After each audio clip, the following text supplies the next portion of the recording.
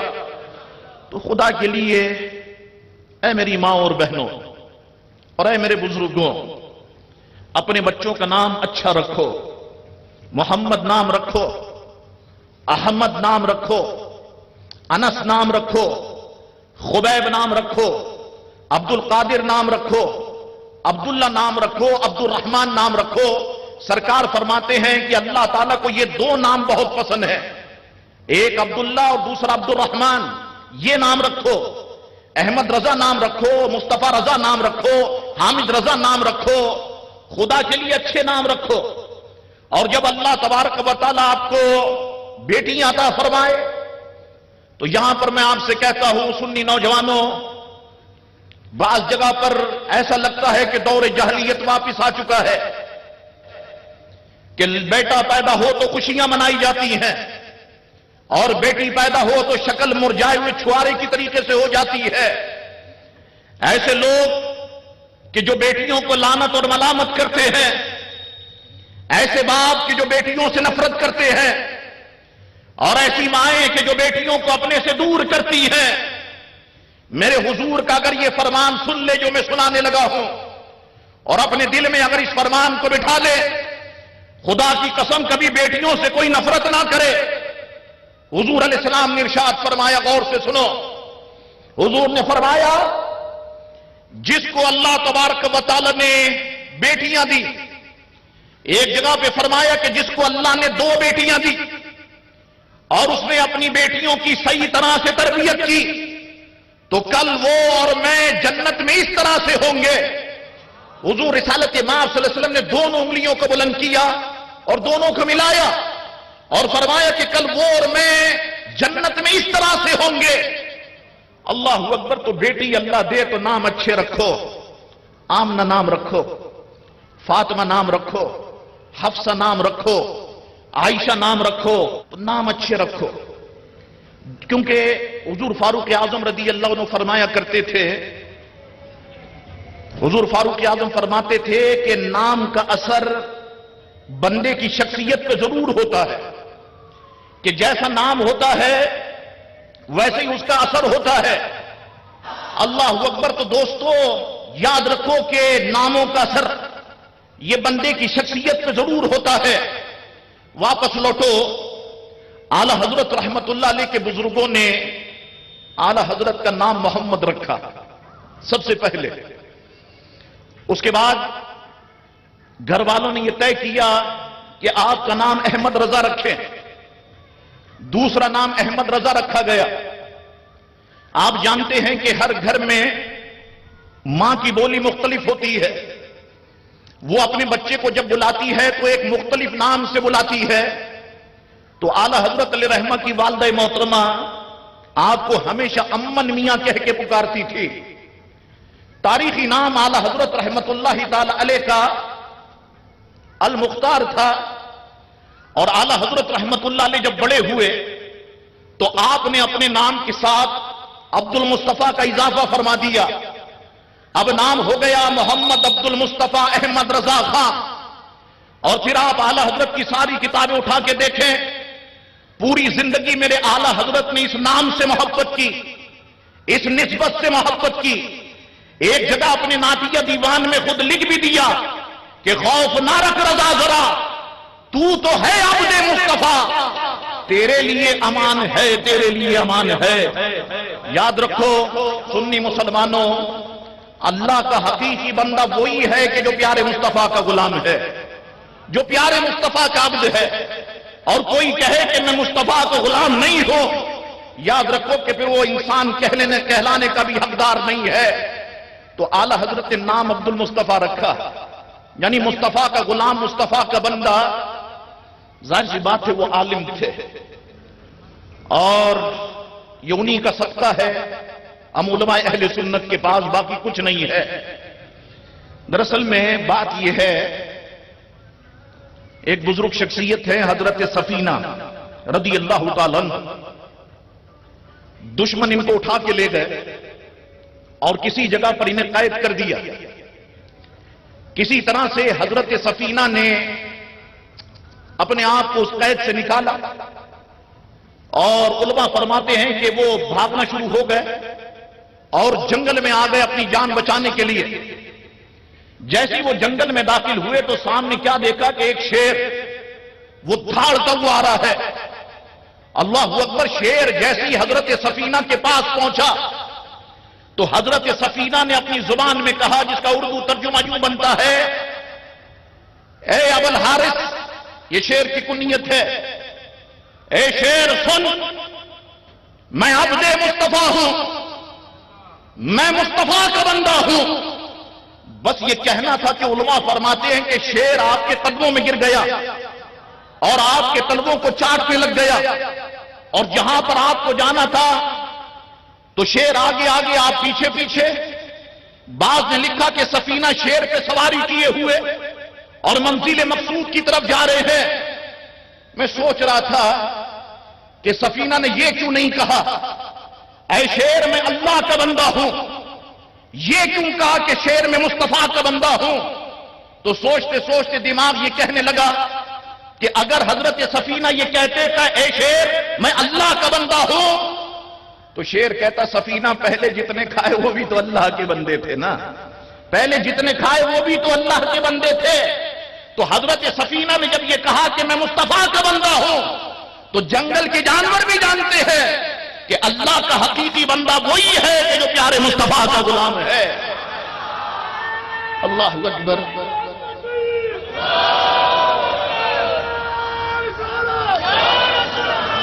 یا رسول اللہ صلی اللہ علیہ وسلم. تو یہ اعلی حضرت کے نام ہو گئے. اعلی حضرت رحمت اللہ علیہ کے جد کریم یعنی آپ کے دادا, یہ اپنے وقت کے بہت زبردست عالم اور بہت زبردست مفتی تھے. ان کا نام رضا علی خان تھا, لیکن لوگ بڑے ادب اور احترام کے ساتھ حضرت علامہ مولانا مفتی رضا علی خان کہہ کے آپ کو پکارتے تھے. اعلی حضرت رحمت اللہ علیہ کے والد محترم بھی اپنے والد محترم کی طرح بہت زبردست مفتی اور بہت بڑے عالم تھے. نام ان کا نقی علی خان تھا, لیکن لوگ ان کو حضرت علامہ مولانا مفتی نقی علی خان کہہ کے پکارتے تھے. اعلی حضرت رحمت اللہ تعالی علیہ کے خاندان اگر ہم دیکھیں تو افغانستان سے تعلق تھا. افغانستان کا ایک مشہور شہر جو آج بھی موجود ہے قندار، وہاں کے رہنے والے تھے.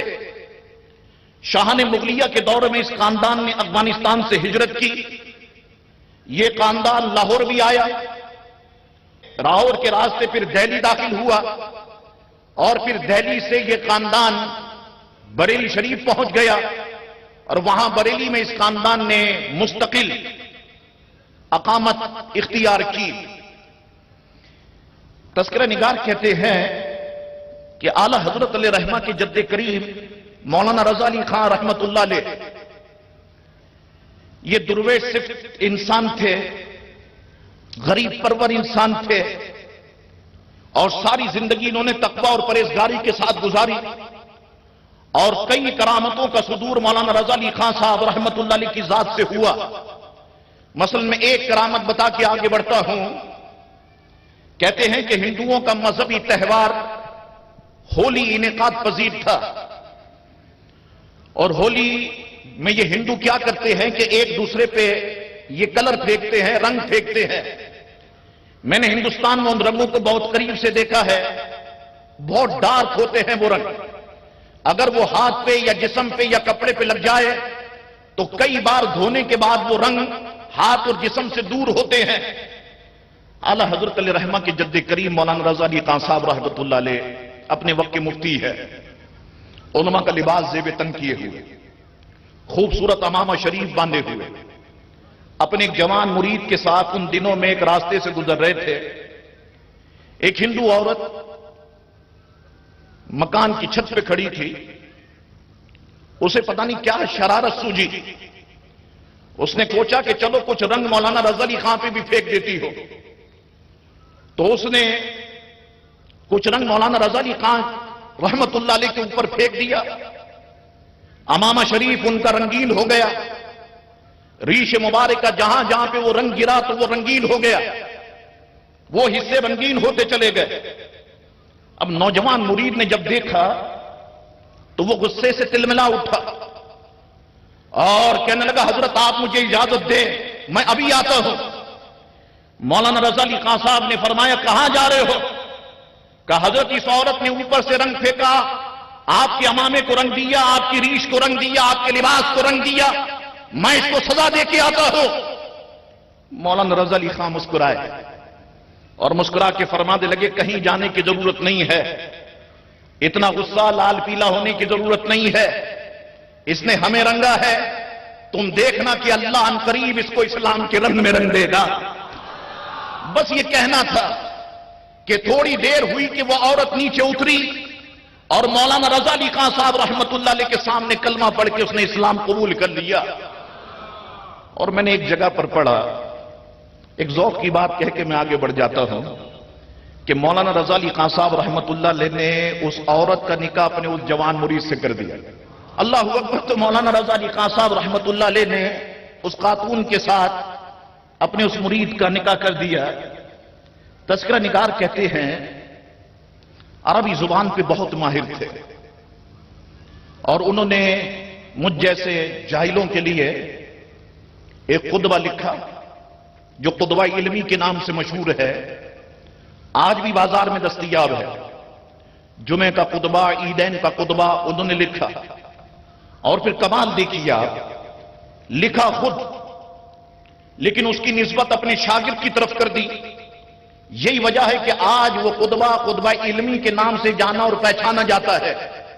خطبہ لکھا، اس خطبے کو اٹھائیں، اور فتاوی رضویہ شریف کا جو اعلیٰ حضرت نے خطبہ لکھا اس خطبے کو اٹھائیں، اور عرب کے تمام خطبوں کا آپ مطالعہ فرمائیں.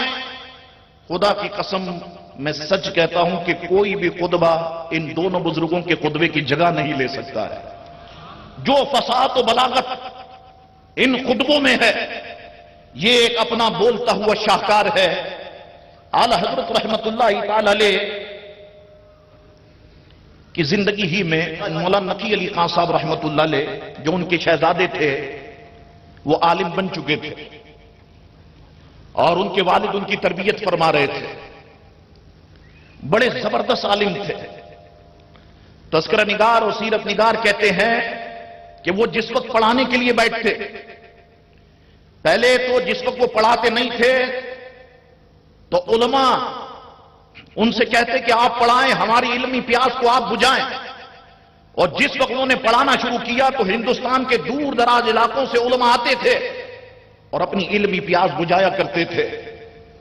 مولانا رضا علی خان صاحب رحمت اللہ علیہ نے یہ بات ذہن میں رکھنے کی ہے تاریخی، 1246 میں بریلی شریف میں مسند افتاء کی بنیاد رکھی تھی، کیونکہ وہ جانتے تھے کہ جہاں پر مسلمان بستے ہیں وہاں پر شرعی مسائل کا ضرور سامنا ہوتا ہے، اور ہمارا بھی پریکٹیکل ہے کہ کبھی جب ہم مصیبت میں پڑ جاتے ہیں تو لازماً کسی مفتی اور کسی فتوے کی ضرورت ہوتی ہے۔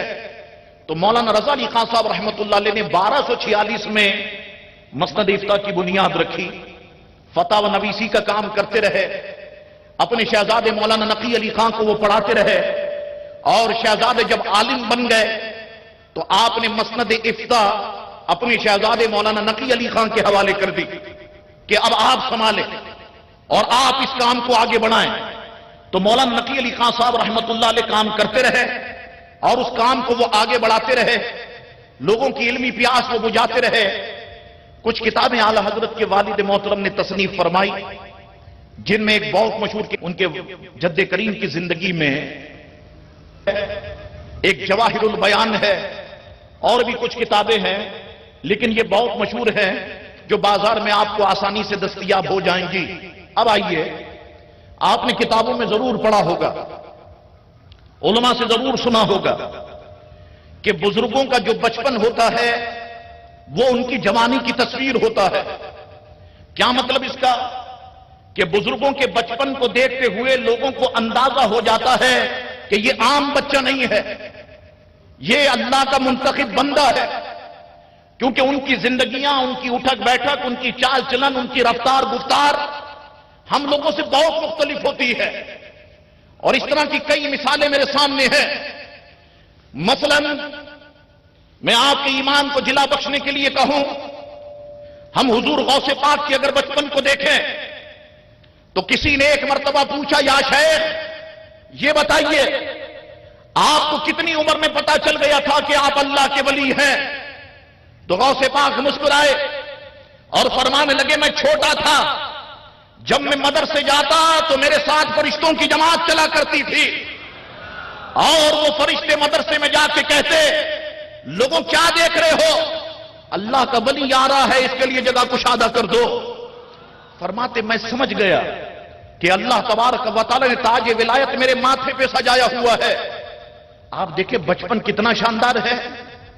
ہم حضور غریب نواز کے بچپن کو دیکھیں، اللہ اکبر، حضور غریب نواز کا بچپن بھی کسی سے کم نہیں، کہ بزرگ فرماتے ہیں کہ غریب نواز، سیرت میں بہت سارے لوگوں نے کتابیں لکھی، غریب نواز جس وقت ہوش سنبھالا اپنے والد محترم سید غیاث الدین کے ساتھ مسجد میں دکھائی دیتے، ہر نماز جماعت کے ساتھ وہ بچپن میں پڑھا کرتے، اور جب نماز پڑھ کے باہر نکلتے اور دوست اور احباب آپ کے کہتے کہ آؤ نا سید حسن ہمارے ساتھ کھیلو، تو غریب نواز فرماتے، میرے ساتھیوں ہم اس دنیا میں کھیلنے کے لیے نہیں آئے ہیں، ہم اس دنیا میں اپنے رب کو راضی کرنے کے لیے آئے ہیں۔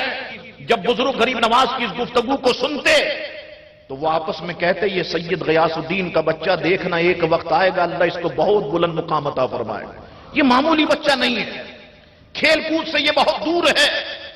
اسی طرح حضرت قطب الدین بختیار کاکی کا بچپن، اللہ اکبر، آپ سنیں تو دنگ ہو جائیں۔ حضرت قطب الدین بختیار کاکی کی عمر شریفہ 4 سال 4 مہینے 4 دن کی ہے۔ ہندوستان، پاکستان، بنگلہ دیش، مسلمانوں کا یہ طریقہ ہے کہ جب بچے کی عمر 4 سال 4 مہینے 4 دن کی ہوتی ہے تو رسم بسم اللہ خوانی کا انعقاد ہوتا ہے۔ ایک عالم دین آتے ہیں، مہمان بلا لی جاتے ہیں، دن معین ہوتا ہے، نیاز تیار ہوتی ہے، عالم صاحب بچے کو اعوذ باللہ پڑھاتے ہیں، بسم اللہ پڑھاتے ہیں، سورہ فاتحہ پڑھاتے ہیں، اور پھر یہ کھانا تقسیم ہوتا ہے، لوگ خوشی خوشی اپنے گھر میں چلے جاتے ہیں۔ کہاں سے آئے؟ فلاں کے گھر میں بسم اللہ کی تقریب کی، ان کے بچے نے بولنا شروع کیا ہے، اس سے ہمتیں بڑھتی ہے، حوصلے بڑھتے ہیں، پھر دوسرے بچوں کے اندر بھی شوق پیدا ہوتا ہے۔ اب ذرا توجہ کریں، قطب الدین بختیار کاکی صرف 4 سال 4 مہینے 4 دن کی عمر ہے۔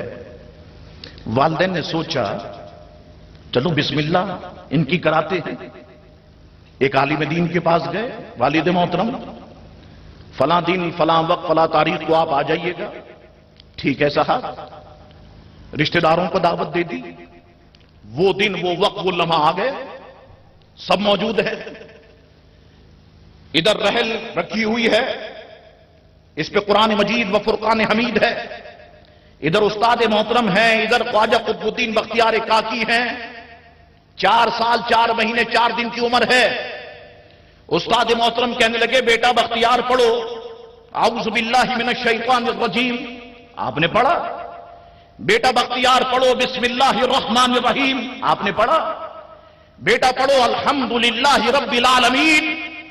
بختیار کاکی خاموش۔ استاد محترم نے کہا کہ بیٹا بختیار پڑھو الحمدللہ رب العالمین۔ خاموش۔ بیٹا بختیار پڑھتے کیوں نہیں؟ پڑھو الحمدللہ رب العالمین۔ خاموش۔ ادھر والد ساتھ بیٹھے ہیں میوے حیرت، ادھر پردے میں والدہ اور دیگر رشتہ دار خواتین میوے حیرت۔ استاد محترم یہ سمجھے کیونکہ تعوذ اور تسمیہ، اعوذ اور بسم اللہ تو ہر بچہ پڑھ لیتا ہے، لگتا یہ ہے کہ سبق بہت مشکل ہے اور بختیار کاکی نہیں پڑھ لے۔ فرمانے لگے بیٹا بختیار کیا بات ہے، تم پڑھتے کیوں نہیں ہو الحمدللہ رب العالمین؟ یاقوتی لبوں کو حرکت دی، عرض کی میرے استاد محترم پڑھتا اس لیے نہیں ہوں کہ میرا یہاں سے سبق نہیں ہے۔ اچھا پھر سبق کہاں سے ہے؟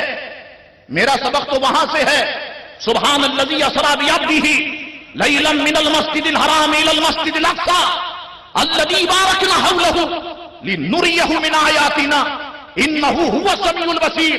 یہاں سے میرا سبق ہے۔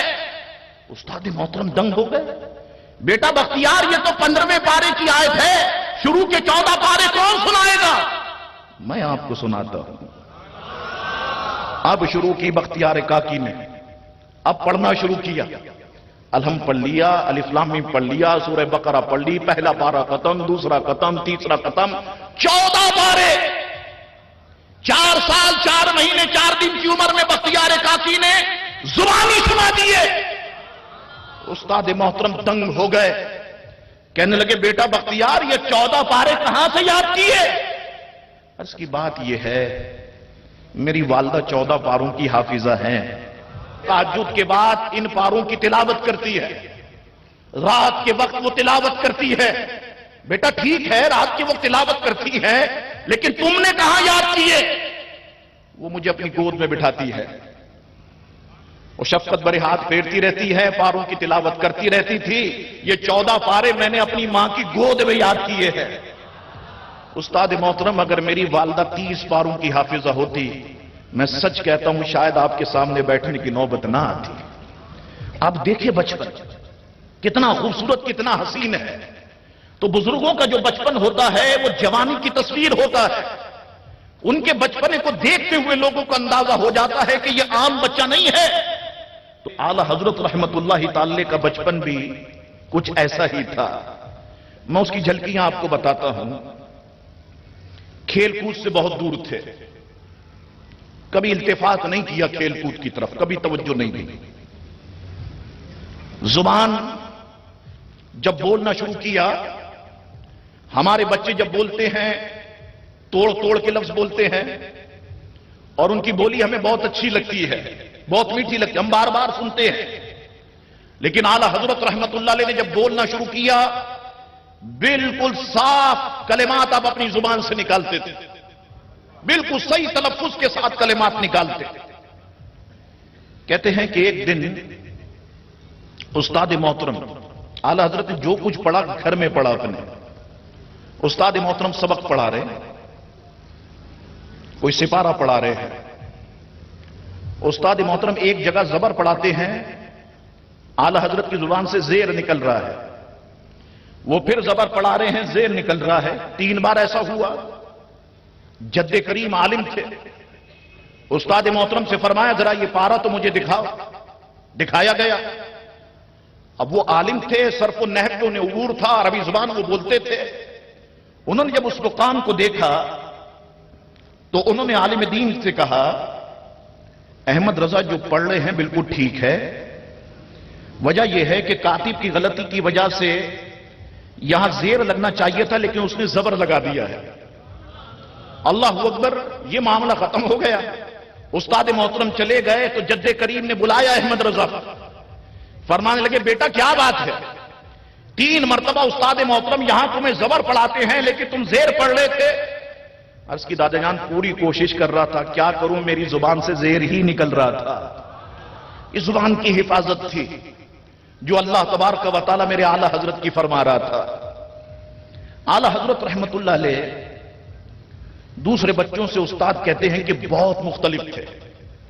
مثلا دیکھیں چھوٹی چھوٹی باتیں ہیں موجود ہیں. استاد محترم سے پڑھ رہے ہیں, ایک طالب علم آیا شاگرد سلام کرتا ہے. ایک طالب علم آیا شاگرد سلام کرتا ہے استاد محترم کو, السلام علیکم. استاد محترم نے جواب دیا بیٹا جیتے رہو. اعلی حضرت عرض کرنے لگے استاد محترم یہ سلام کا جواب تو نہیں ہے, جیتے رہو. جب اس بچے نے السلام علیکم کہا تو آپ کو وعلیکم السلام کہنا چاہیے تھا. استاد محترم دنگ ہو جاتے. بہت سی بار ایسا ہوا استاد محترم سبق دیتے, اعلی حضرت دوسرے دن اس سے آگے کے 10 صفحے سنا دیتے. تو استاد محترم اعلی حضرت فرماتے ایک دن مجھے تنہائی میں کہنے لگے بیٹا احمد رضا سچ بتاؤ تم کہیں جن تو نہیں ہو؟ مجھے پڑھانے میں دیر ہوتی ہے تمہیں یاد کرنے میں دیر نہیں ہوتی. تو استاد محترم سے عرض کرتے میں جن تو نہیں ہوں, الحمدللہ انسان ہوں, مدینے والے مصطفیٰ کی توجہ مجھ پہ ہے. بس بات یہ ہے کہ مدینے والے مصطفیٰ کی توجہ مجھ پہ ہے. اچھا بچپن سے ہم بھی گزرے, یہ میرے بزرگ بھی گزرے. روزہ کشائی کی ایک تقریب ہوتی ہے, سب کی جتنے بیٹھے ہیں تقریباً ہوئی ہوگی. اس میں عموماً ہوتا کیا ہے, روزہ بچے کا ہم نے رکھا دیا, دیر سے سلاتے ہیں تاکہ دیر تک یہ سوتا رہے. اب 3 بجے بچہ اٹھ گیا یا چلو جلدی اٹھ گیا, لیکن یہ ایک ایسا وقت ہے 1 بجے 2 بجے اور 3 بجے کا کہ شدید بھوک لگتی ہے. پھر ہم بچے کو خاموشی سے کھلا دیتے ہیں, کسی کو بتانا نہیں, بس تم کھا لو تاکہ لوگ سمجھیں کہ تمہارے چہرے کو دیکھ کے کہ واقعی بہت اچھا تم نے روزہ رکھا ہے. اعلی حضرت علیہ رحمہ کے ساتھ بھی ایسا ہی ہوا. روزہ رکھ لیا, دوپہر کا وقت آیا تو اعلی حضرت علیہ رحمہ کے والد آپ کو ایک کمرے میں لے گئے. وہاں پہ فیرنی تیار کر کے رکھی ہوئی تھی, دروازہ بند کر دیا. اعلی حضرت نے عرض کیا ابا جان یہ کیا, دروازہ کیوں بند کر دیا؟ کہا بیٹا تم نے روزہ رکھا ہے یہاں بیٹھ کے کچھ کھا لو, میں دروازے کے باہر چلا جاتا ہوں, چلو تم کھا لو. عرض کی میرا تو روزہ ہے اور آپ فرماتے کھا لو. کہا بیٹا بچوں کے روزے ایسے ہی ہوتے ہیں, کھا لو, تمہیں کوئی نہیں دیکھ رہا. اعلی حضرت نے جب جواب دیا تو والد رونے لگ گئے. اعلی حضرت عرض کرنے لگے ابا جان کوئی نہیں دیکھ رہا, لیکن جس کے حکم سے روزہ رکھا ہے وہ اللہ تو مجھے دیکھ رہا ہے. اللہ اکبر. تو یہ اعلی حضرت رحمت اللہ تعالی کا بچپن ہے. اعلی حضرت رحمت اللہ علیہ, اب یہ تاریخیں بڑی اہمیت کی حامل ہیں, اس کو دماغ میں رکھتے چلیں. 1272 میں پیدا ہوئے, 1275 میں پڑھنا شروع کیا. صرف 3 سال کی عمر میں پڑھنا شروع کیا. عمر جب 4 سال کی ہوئی تو اعلی حضرت رحمت اللہ علیہ نے ناظرہ قرآن مجید و فرقان حمید ختم کر دیا. یہاں پر جتنے آئے ہیں یہ بات ذہن میں رکھے کہ اعلی حضرت علیہ رحمہ نے قرآن مجید بچپن میں حفظ نہیں کیا, بڑی عمر میں جا کے حفظ کیا. کہ جب اعلی حضرت علیہ رحمہ کے پاس خطوط آتے, جب آپ مفتی بن گئے تھے, خطوط آتے تو خط پہ لکھا ہوتا حضرت علامہ مولانا الحاج الحافظ امام احمد رضا خان. ایک دن اپنے ساتھیوں سے کہنے لگے لوگ مجھے حافظ لکھتے ہیں, حالانکہ میں حافظ نہیں ہوں. ان کی بات کہیں غلط نہ ہو, چلو میں قرآن مجید حفظ کرتا. ماہ رمضان کا مہینہ ہے,